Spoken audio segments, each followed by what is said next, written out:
कहते हैं कुछ कहानियां गलत और सही के बीच की पहचान मिटा देती हैं, बुराई और अच्छाई के बीच का फर्क खत्म कर देती हैं। कहानियां जो अपने होने पर ही सवाल खड़ा कर देती हैं। और ऐसी कहानियों के लिए फॉलो कीजिए मेरे पॉडकास्ट को, क्योंकि इस दुनिया में सब कुछ नश्वर है। कुछ बचेगा तो वो बस कहानियां। एक रोज यूं ही अपने दादाजी के साथ बैठा था। रात का समय था तो उन्होंने बातों बातों में वो किस्सा शेयर किया जिसे सोच के वो आज भी काम जाते हैं।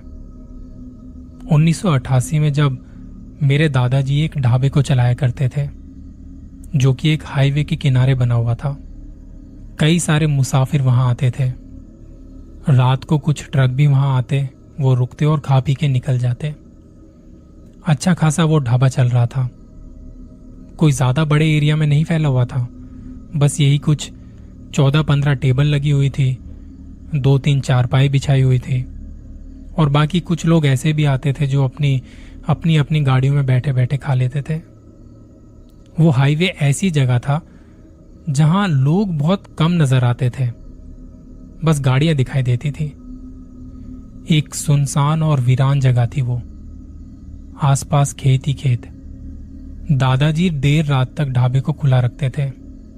जब कोई रात को यहां रुक के कुछ खाता तो कई सारे मुसाफिर यहां पे ऐसे थे जो डरे सहमे से रहते थे, क्योंकि वो हाईवे हॉन्टेड माना जाता था। लोग बताते कि अभी जहां से हम पीछे से आए हैं, हमने वहां पे कुछ औरतों को देखा है जो हाईवे के किनारे चल रही थी और हाथों के इशारे से हमें रोक रही थी, पर हमने गाड़ी नहीं रोकी। और जो गाड़ी वहां पे रोक लेते वो बताते कि वो औरतों का चेहरा कितना भयानक था।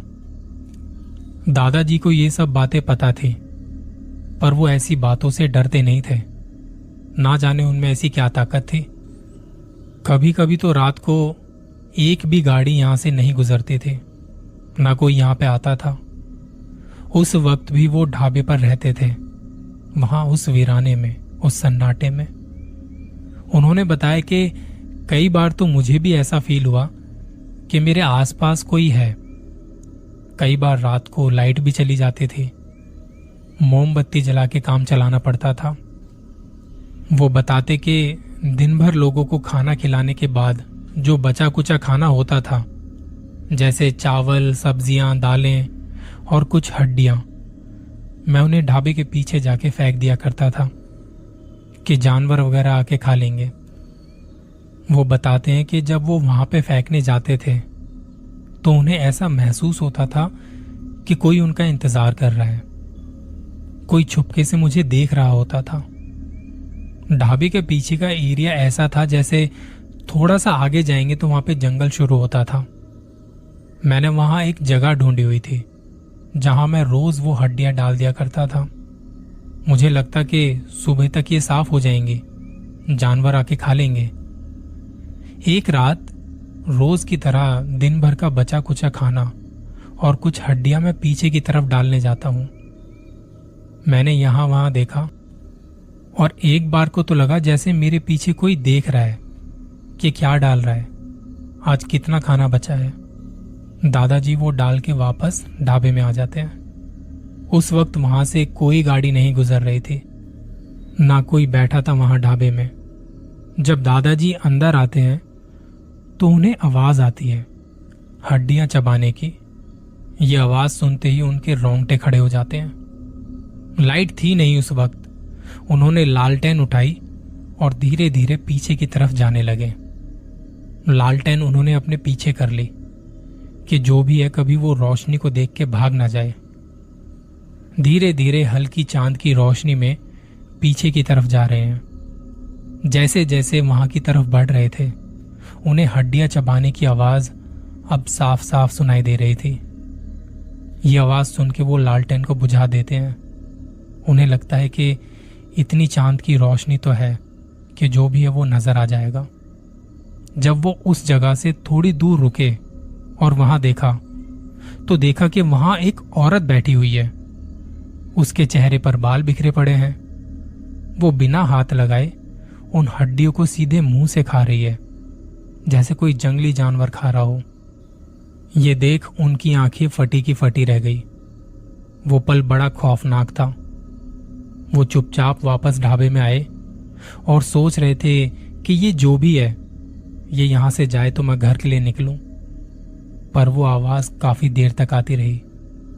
जब थोड़ी देर और हुई और वो आवाज आनी बंद हुई, तब उन्होंने अपनी साइकिल उठाई और गांव की तरफ निकल पड़े। वो सारे रास्ते डरे हुए आगे पीछे देखते हुए जा रहे थे। घर आके चैन से सो भी नहीं पाए। दादाजी ने बताया कि इसके बाद जब भी वो वहां पे जाते थे, बचा कुचा खाना डालने जाते थे, तो उनकी हालत खराब होती थी। क्योंकि पहले उन्हें फील होता था कि वहां कोई है, लेकिन अब उन्होंने अपनी आंखों से देख भी लिया था कि ये हड्डियां खाने कौन आता है। ये बात तो पहले से ही लोग बता रहे थे कि ये हाईवे हॉन्टेड है। अब इस बात का यकीन भी हो गया था उन्हें। ना जाने कितने ट्रक वालों ने उनसे कहा था कि आप यहां पे कैसे रह लेते हैं इतनी रात तक। हमें तो यहां अक्सर कोई औरतें दिखाई देती हैं, और एक नहीं कितनी औरतें दिखाई देती हैं। इसके बाद दादाजी को मन ही मन ये था कि मैंने जिस औरत को देखा है, कहीं वो मुझे नुकसान न पहुंचा दे। रोज की तरह एक रात कुछ लोग आते हैं ढाबे पर और बाहर रखी चारपाई पर बैठ गए। एक फैमिली थी और उनमें एक बुजुर्ग आदमी। उस वक्त वहां लाइट नहीं थी। दादाजी ने लालटेन जला के चारपाई के पास रख दी। उन्होंने ऐसे वक्त के लिए पहले से ही कुछ लालटेन का इंतजाम किया हुआ था। वो लोग दादाजी से पूछते कि क्या बनाया आज खाने में। कहते कि अभी तो काफी रात हो गई है, इस वक्त तो बस मटन बचा है और रोटियां तो मैं गर्मा गर्म बना दूंगा। वो लोग कहते कि जो भी है ले आओ। 15-16 रोटियों का ऑर्डर दिया और कहा कि जितना भी मटन है आप ले आओ। दादाजी अंदर आए और रोटियां बनाने लगे। उनकी नजर सामने बैठे उस बूढ़े आदमी पर थी। ऐसा लग रहा था जैसे वो किसी से बात कर रहे हो, पर उनके आसपास कोई नहीं था। वो आदमी बड़ा अजीब सा लग रहा था। वो अलग थलग बैठा था और ऐसा लग रहा था जैसे उन्होंने खाने का ऑर्डर अपने साथ साथ किन्हीं और लोगों के लिए भी दिया है, जिसे मेरे दादाजी देख नहीं पा रहे थे। पर उन्होंने कुछ ना पूछते हुए खाना तैयार करना शुरू किया और दादाजी दूर से देख रहे हैं। उसके हाथों के इशारे ऐसे थे जैसे कोई तो था वहां, पर मुझे दिखाई नहीं दे रहा। रात का सन्नाटा और डर अपनी चरम सीमा पर। उस बूढ़े आदमी का ध्यान किसी पर नहीं कि कोई मुझे भी देख रहा है। खाना तैयार होने के बाद दादाजी ने वो खाना ले जाके चारपाई पे रखा। उन्होंने देखा कि अभी थोड़ी देर पहले यहाँ पे एक फैमिली आई थी और अब उनमें से कोई भी नजर नहीं आ रहा सिवाय उस बूढ़े आदमी के। ना वहां कोई गाड़ी नजर आ रही थी, ना वहां कोई साइकिल नजर आ रही थी। तो ये आया कैसे और बाकी सारे कहां गए? दादाजी ने उस बूढ़े आदमी से पूछा कि अभी जो लोग आपके साथ थे वो कहां चले गए? उस बूढ़े आदमी ने कहा, कौन लोग? मैं तो अकेला ही आया हूं। ये बात सुन के दादाजी ने कुछ नहीं कहा। उन्होंने कहा कि इतनी रोटियां आप अकेले खा लेंगे या कुछ रख दूं? उस बूढ़े ने कहा, तुम अपना काम करो। दादाजी बताते हैं कि उन्होंने वहां चारपाई पर देखा था, ऐसा लग रहा था जैसे बूढ़े आदमी के सामने और भी कोई बैठा हुआ है। चारपाई दबी हुई नजर आ रही थी, जैसे उस पर कोई वजन पड़ा हो। वो खाना देके जब वापस अंदर आ रहे थे तो उन्हें सुनाई दिया, पीछे हो जाओ, मुझे ये खाना बीच में रखना है। ये बात सुन के उनके रोंगटे खड़े हो जाते हैं कि यह आदमी इस वक्त यहां पे किससे बात कर रहा है। मैं बहुत घबरा जाता हूं। मैं जाके काउंटर पर बैठ गया। वहां अपने लिए मैंने एक कुर्सी रखी हुई थी। थोड़ी देर में उस बूढ़े आदमी ने इशारा करते हुए मुझे बुलाया। मैं जाके देखता हूं तो वो खाना खा चुका था और कोई एक आदमी इतना खाना खा ही नहीं सकता था। ये बात उनके दिल में थी, तो उन्होंने कहा कि आपने इतने सारे लोगों का खाना ऑर्डर किया और सारा खत्म भी कर गए। क्या मैं जान सकता हूं आपने ये अकेले कैसे किया? वो आदमी कहता है, मेरे साथ कुछ और भी लोग हैं। हम एक सफर पर निकले हैं। मुझे भूख लगी थी तुम्हारा ढाबा नजर आया तो रुक गया। तुम्हें परेशान होने की जरूरत नहीं है, डरने की जरूरत नहीं है। तुमने हमें खाना खिलाया है, हम तुम्हें कुछ नहीं करेंगे। पर एक बात यह भी बताना चाहूंगा कि यहां आसपास किसी खौफनाक औरत का साया है जो कि अभी भी मैं महसूस कर सकता हूं। वो यहीं आसपास है। ये कहते कहते वो बूढ़ा आदमी पहले तो मेरी आंखों में देख रहा था, फिर अचानक उसने कहा, पीछे से हटो। ये बात सुन के मैं डर के मारे कांप गया। पीछे मुड़ के देखा तो वहां कोई खड़ा था और उस आदमी के कहते ही वो चीज वहां से गायब हो गई थी। उस बूढ़े आदमी ने कहा, मेरे साथ वाला तुम्हारे पीछे खड़ा था। दादाजी बताते हैं, पहले तो वो आदमी मुझे कुछ पागल सा लग रहा था, शायद फालतू के ड्रामे कर रहा है। पर जैसे ही मैंने ये सब देखा तब मुझे यकीन हो गया था कि इसके साथ और भी कोई है। तब मैंने उस आदमी को बताया, जब रात को मैं यहां अकेला होता हूं, कई बार मुझे ऐसा लगता है जैसे मेरे साथ और भी कोई है यहां, और ऐसा मुझे कई दिनों से लग रहा है। एक बार तो मैंने अपने ढाबे के पीछे एक औरत को हड्डियां चबाते हुए देखा था।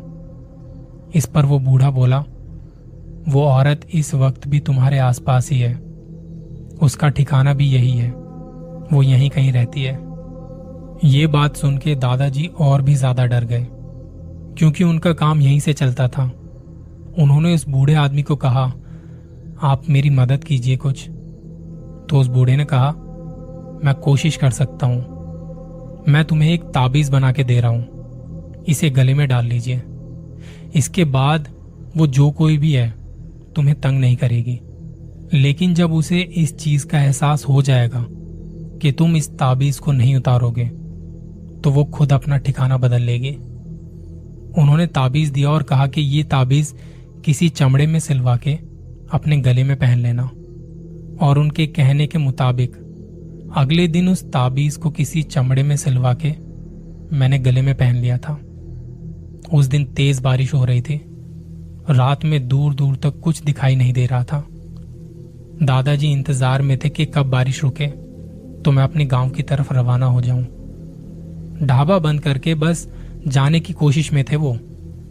बारिश के उस धुंधलेपन में अचानक से एक औरत के रोने की आवाज आई। ऐसा लग रहा था जैसे कोई औरत बड़ी तकलीफ में हो। लालटेन की रोशनी में जितना दिखाई दे रहा था कोई नजर नहीं आया। आसपास गुप्त अंधेरा था और थोड़ी दूरी पर वो जंगल। बारिश की आवाज में वो औरत के रोने की आवाज बड़ी खौफनाक थी।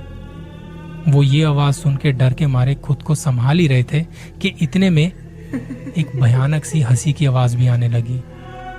ऐसा लग रहा था जैसे ना जाने कितनी औरतें एक साथ यहाँ पे हैं। वो डरावनी आवाजें किसी को भी मारने के लिए काफी थी। तब दादाजी को बूढ़े आदमी की एक बात याद आई। उन्होंने पहले ही कहा था, वो तुम्हें परेशान करेंगी पर तुम डटे रहना। और उन्होंने ऊपर वाले को याद करना शुरू कर दिया। कुर्सी पर बैठकर कुछ मंत्र वगैरह पढ़ने शुरू कर दिए। पर वो औरत अभी भी अपनी मौजूदगी का एहसास दिला रही थी। कभी इतनी भयानक चीखें मारती कि रोंगटे खड़े हो जाते। थोड़े इंतजार के बाद बारिश कम होती दादाजी साइकिल लेके घर वापस आ जाते हैं। ये सब कई दिनों तक चलता रहा, कई दिनों तक। और एक बार फिर से उस बूढ़े आदमी का उस ढाबे पर आना होता है। दादाजी उनसे मिलने आते हैं। वो कहते हैं कि जब से आपने मुझे वो ताबीज दिया है तब से मेरे साथ ये सब और ज्यादा होने लगा है। वो आदमी बताता है, ये उसका ठिकाना है जहां तुमने ये ढाबा बनाया हुआ है। वो शायद तुम्हें यहां से भगाना चाहती है। आज रात तुम यहीं सो जाओ, मुझे तुम्हारे साथ इसी ढाबे पर रुकना पड़ेगा। दादाजी ने एक चारपाई ढाबे के अंदर बिछाई और वो लेट गए वहीं पे। वो बूढ़ा भी वहीं पे ही था।